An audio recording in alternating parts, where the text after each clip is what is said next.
Hi everyone, it's Jamie. I am here on a Saturday late afternoon making something pretty special. I am making chicken and sausage gumbo. Yay! And by the way, I'll post the recipe, the full recipe down below. I'm currently making right here, as they say in Louisiana, first you make a roux. I'm making a roux in my brand new Lodge cast iron black block series on a probably kind of a medium low. I like my roux to be a little darker. This is probably not your average weeknight meal. Because of the way I like it to be darker, I'm going to sit here with this roux for probably a good half hour. You cannot leave the roux, folks. If it burns, start all over. And by the way, the Cajun people call this Cajun napalm, so be careful with that. You don't want to like whisk it or go crazy, because if that gets on your skin, you're going to be burnt pretty bad. All right, again, I'm just making half a batch, but I will give you the full recipe below. It's starting to smell really good, actually. Let me show you the ingredients. So I have chosen to do chicken thighs. I like the flavor of those better. And because there's oil in here, I have taken the skin off. Normally I would not. Again, this is half a batch of my chicken.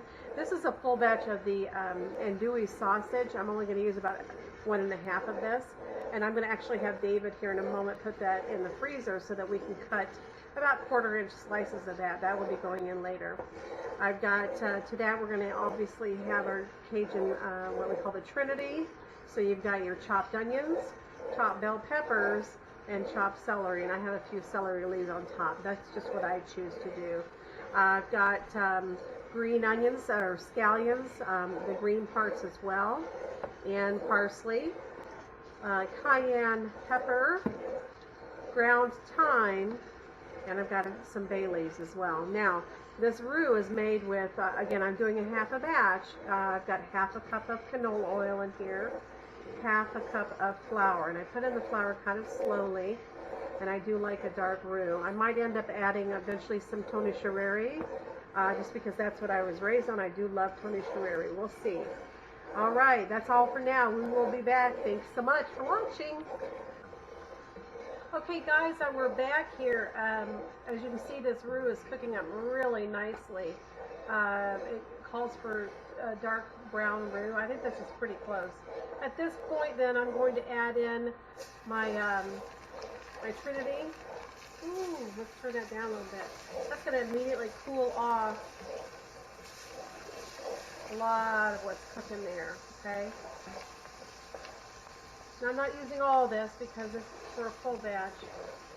I'm going to cook this for about maybe 8 to 10 minutes until everything's kind of translucent, and then we will be back. By the way, I mentioned all the ingredients. One ingredient that I forgot to mention, or two actually, is that I'm going to be adding some chicken stock, homemade chicken stock, to this, and that's actually will be in the picture here in a little while. So we're just gonna let this kind of simmer for a while. You saw how it just kind of sizzled and popped. All right, we'll be back. Thanks. Well, hello everybody. We are back. Okay, the next part, you can see that these vegetables are doing really, really well. Next part, I'm going to add in my homemade chicken/turkey stock. You're going to stir to incorporate well, or to mix well. Once that's mixed well, I'm going to add in my bay leaf, a little bit of thyme, and then my chicken. The other ingredient I mentioned that I forgot is salt and pepper to taste, of course, okay? So this is incorporated pretty well. I'm going to add in my bay leaf, my thyme, and of course my chicken. Now this chicken does have the bone on it. I will obviously take the bone out later, okay, and let this do its thing. I took the skin off just because that roux does have quite a bit of, obviously, oil in it. This is going to cook for quite some time, but again, I will have the recipe down below, so never fear.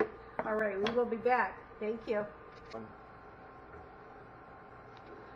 Okay, hi everybody, we're back here. As you can see, the chicken is cooked up quite nicely. I actually took it off the bone, just easier to eat that way.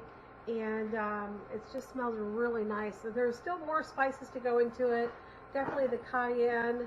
We're gonna do green onions or scallions, some parsley. But at this point now, the chicken is done. We're gonna put in our andouille sausage and cook that for probably a good half hour or more. And just let it hang out. That is going to add some real flavor too. Now this is fresh andouille. You can certainly do the prepackaged stuff. That's perfectly fine. Okay, so I had cooked this on, put it to a boil with the chicken originally, and then dropped it down to a simmer, and it's just been hanging out on this little stove here. Now we're going to put the lid back on this. This is not the lid that comes with a black with a new black lock with the Lodge. They are actually exchanging out my other lid, and there were some issues with it, so I've just got another lid. I'm not going to seal it up tight, just loosely there, and we will be back. Thank you. Hi everybody, it's Jamie back again. The finale, look at that. Chicken, sausage, and gumbo. It's awesome. Well, I think it is. Let me take a little taste here. You can see the sausage and the chicken. Put it over rice. Oh my god, that's really good. It's not overpowering. I added some green onions at the end. It's got a little kick because I also Tony Sherreri's. So good. You guys should try this. I'll post the link down below. I would love to do a seafood, but David is allergic to shrimp, so well, we're going to stick with the sausage and chicken today. Okay, you guys, I've got my beer here. Not a beer person. I love this stuff though. Sitting out on the deck. Doesn't get better than this. You guys have a great weekend. Remember, this is Mattie Bell approved. Bye.